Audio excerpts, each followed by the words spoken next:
Hello ಸ್ನೇಹಿತರೆ, ಎಲ್ಲರಿಗೂ ವಿಸ್ಮಯ ಕ್ಷಣ ಯೂಟ್ಯೂಬ್ ಚಾನಲ್ಗೆ ಮತ್ತೊಮ್ಮೆ ಸ್ವಾಗತ. ವಾರದಲ್ಲಿ 7 ದಿನಗಳಿರಬೇಕು ಎಂದು ಹೇಗೆ ನಿರ್ಧರಿಸಲಾಯಿತು ಗೊತ್ತಾ? ವಾರದಲ್ಲಿ 7 ದಿನಗಳು ಇರುತ್ತವೆ ಎಂಬುದು ನಮಗೆಲ್ಲರಿಗೂ ತಿಳಿದಿದೆ. ಆದರೆ ವಾರದಲ್ಲಿ 7 ದಿನಗಳನ್ನೇ ಏಕೆ ಇರಿಸಲಾಗಿದೆ ಎಂದು ನೀವು ಎಂದಾದರೂ ಯೋಚಿಸಿದ್ದೀರಾ?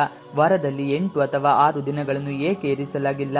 ಅದರ ಹಿಂದಿನ ಕಥೆ ಏನು ಎಂಬುದನ್ನು ಇವತ್ತಿನ ವಿಡಿಯೋದಲ್ಲಿ ತಿಳಿಯೋಣ. ವಿಡಿಯೋ ತುಂಬಾ ಇಂಟ್ರೆಸ್ಟಿಂಗ್ ಆಗಿರುತ್ತೆ, ಕೊನೆಯವರೆಗೆ ನೋಡಿ. ಹಾಗೆ ನಮ್ಮ ಚಾನಲನ್ನು ಸಬ್ಸ್ಕ್ರೈಬ್ ಮಾಡಿಕೊಳ್ಳಿ. ಶಾಲಾ ಶಿಕ್ಷಣದ ಸಮಯದಲ್ಲಿ ಆರಂಭಿಕ ತರಗತಿಗಳಲ್ಲಿ ಮಕ್ಕಳಿಗೆ ವಾರದಲ್ಲಿ 7 ದಿನಗಳು ಬರುತ್ತದೆ ಎಂದು ಪದೇ ಪದೇ ನೆನಪಿಸಲಾಗುತ್ತದೆ. ಹೀಗಾಗಿ ವಾರದಲ್ಲಿ 7 ದಿನಗಳಿವೆ ಎಂದು ನಮಗೆ ಈಗಾಗಲೇ ತಿಳಿದಿದೆ. ಅದರ ಮೊದಲ ದಿನ ಸೋಮವಾರದಿಂದ ಪ್ರಾರಂಭವಾಗುತ್ತದೆ ಮತ್ತು ಭಾನುವಾರದ ಕೊನೆಯ ದಿನದಂದು ಕೊನೆಗೊಳ್ಳುತ್ತವೆ. ಉದ್ಯೋಗಿಗಳು ಯಾವಾಗಲೂ ವಾರದ ಕೊನೆಯ ದಿನಗಳ ಬಗ್ಗೆ ವಿಶೇಷ ಕಾಳಜಿ ವಹಿಸುತ್ತಾರೆ. ಹೆಚ್ಚಿನ ಕಚೇರಿಗಳಿಗೆ ಶನಿವಾರ ಭಾನುವಾರ ರಜೆ ಇರುತ್ತದೆ. ಆದರೆ ವಾರದಲ್ಲಿ ಕೇವಲ 7 ದಿನಗಳನ್ನು ಏಕೆ ಎಂದು ನೀವು ಯೋಚಿಸಿದ್ದೀರಾ? ವಾರದಲ್ಲಿ 7 ದಿನಗಳು ಇರುತ್ತದೆ. ಅದರ ಸಂಖ್ಯೆಯನ್ನು ನಿರ್ಧರಿಸಲು ಖಗೋಳ ಸಂಗತಿಗಳನ್ನು ಆಧಾರವನ್ನಾಗಿಸಲಾಗಿದೆ. ಕೆಲವು ಆರಂಭಿಕ ಮಾನವ ನಾಗರಿಕತೆಗಳು ಗ್ರಹಗಳು, ಸೂರ್ಯ ಮತ್ತು ಚಂದ್ರನ ಚಲನೆಯನ್ನು ಆಧರಿಸಿ ವಿವಿಧ ಭವಿಷ್ಯವಾಣಿಗಳನ್ನು ಮಾಡಿವೆ. ಇಂದಿನ ಇರಾಕ್ ಆಗಿರುವ ಬ್ಯಾಬಿಲೋನ್ ಪ್ರಾಚೀನ ಕಾಲದಲ್ಲಿ ಅಲ್ಲಿನ ಜನರು ಖಗೋಳ ಲೆಕ್ಕಾಚಾರದಲ್ಲಿ ಬಹಳ ಪರಿಣಿತರಾಗಿದ್ದರು ಎಂದು ಹೇಳಲಾಗುತ್ತದೆ. ಅಲ್ಲಿ ವಾರದಲ್ಲಿ 7 ದಿನಗಳ ಕಾನ್ಸೆಪ್ಟ್ ಮೊದಲ ಬಾರಿಗೆ ಪ್ರತಿಪಾದಿಸಲಾಯಿತು. ಬಳಿಕ ಸೂರ್ಯ, ಚಂದ್ರ, ಬುಧ, ಶುಕ್ರ, ಮಂಗಳ, ಗುರುಗಳ ಚಲನೆಯನ್ನು ಪರಿಗಣನೆಗೆ ತೆಗೆದುಕೊಳ್ಳುತ್ತಾಗಿದೆ. ಅಲ್ಲಿಂದ ವಾರದಲ್ಲಿ 7 ದಿನಗಳನ್ನು ಇರಿಸಲಾಗಿತ್ತು. ಅದೇ ತಿಂಗಳುಗಳನ್ನು ಲೆಕ್ಕಾಚಾರ ಮಾಡಲು ಚಂದ್ರನ ಚಲನೆಯನ್ನು ಲೆಕ್ಕ ಹಾಕಲಾಯಿತು. ಇದರಿಂದ 28 ದಿನಗಳಲ್ಲಿ ಚಂದ್ರನು ತನ್ನ ಹಿಂದಿನ ಸ್ಥಾನವನ್ನು ಪುನರಾವರ್ತಿಸುತ್ತಾನೆ ಎಂದು ತಿಳಿದು ಬಂತು. ಇದರಿಂದ ತಿಂಗಳಿಗೆ 4 ವಾರ ಎಂದು ನಿರ್ಧರಿಸಲಾಯಿತು.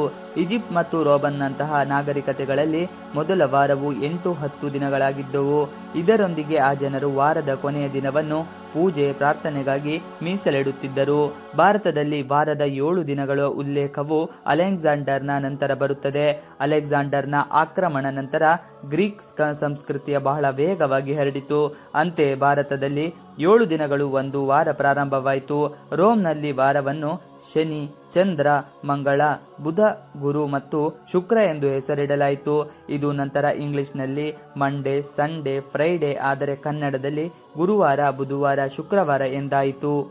ಹಾಗೂ ಒಂದು ವಾರದ ಕಲ್ಪನೆ, ಒಂದು ದಿನ ಮತ್ತು ಒಂದು ವರ್ಷ. ನಮ್ಮ ಭೂಮಿಯು ತನ್ನ ಅಕ್ಷದ ಸುತ್ತ ಸಂಪೂರ್ಣ ತಿರುಗುವಿಕೆಯನ್ನು ಹೊಂದಲು ಸರಿಸುಮಾರು 24 ಗಂಟೆಗಳನ್ನು ತೆಗೆದುಕೊಳ್ಳುತ್ತದೆ. ನಿಖರವಾಗಿ ಹೇಳಬೇಕೆಂದರೆ 23 ಗಂಟೆ 56 ನಿಮಿಷಗಳು ಮತ್ತು ಇದು ನಮ್ಮ ದಿನದ ಅವಧಿಗೆ ಅನುಗುಣವಾಗಿರುತ್ತದೆ. ಇದಲ್ಲದೆ ನಾವು ಸುಮಾರು 365 ದಿನಗಳಲ್ಲಿ ಸೂರ್ಯನ ಸುತ್ತ ಒಂದು ಕ್ರಾಂತಿಯನ್ನು ಪೂರ್ಣಗೊಳಿಸುತ್ತೇವೆ. ಮತ್ತೆ 365 ದಿನಗಳು, 5 ಗಂಟೆಗಳು, 59 ನಿಮಿಷಗಳು ಮತ್ತು 16 ಸೆಕೆಂಡ್ಗಳು ನಿಖರವಾಗಿ ಹೇಳಬೇಕೆಂದರೆ. ಮತ್ತು ಇದು ಒಂದು ವರ್ಷದ ನಮ್ಮ ಗ್ರಹಿಕೆಯನ್ನು ಸೂಚಿಸುತ್ತದೆ. ವಿವಿಧ ಅಳತೆಗಳ ಬಗ್ಗೆ ನಮ್ಮ ಎಲ್ಲ ಗ್ರಹಿಕೆಗಳು ಖಗೋಳಶಾಸ್ತ್ರದ ಮಹತ್ವವನ್ನು ಹೊಂದಿದೆ. ಆದ್ದರಿಂದ 7 ದಿನಗಳ ದೀರ್ಘ ವಾರದ ಪರಿಕಲ್ಪನೆಯು ಕೆಲವು ಖಗೋಳ ಸಂಬಂಧವನ್ನು ಹೊಂದಿರಬೇಕು ಎಂದು ನಂಬಲು ಸ್ಪಷ್ಟವಾಗಿ ಗೋಚರಿಸಿದೆ. ವಾರದಲ್ಲಿ 7 ದಿನಗಳ ಪರಿಕಲ್ಪನೆಯ ಮೂಲ ಕಾಸ್ಮಿಕ್ ವಿದ್ಯಮಾನಗಳು ಯಾವಾಗಲೂ ಮಾನವೀಯತೆಯ ವಿಭಿನ್ನ ರೀತಿಯಲ್ಲಿ ಮಾರ್ಗದರ್ಶನ ನೀಡುತ್ತದೆ.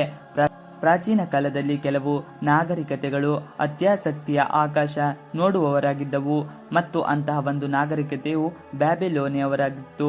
ಅವರ ಜನರು ಮೆಸೊಪೊಟೇಮಿಯಾದಲ್ಲಿ ಇಂದಿನ ಇರಾಕ್ನಲ್ಲಿ ವಾಸಿಸುತ್ತಿದ್ದರು.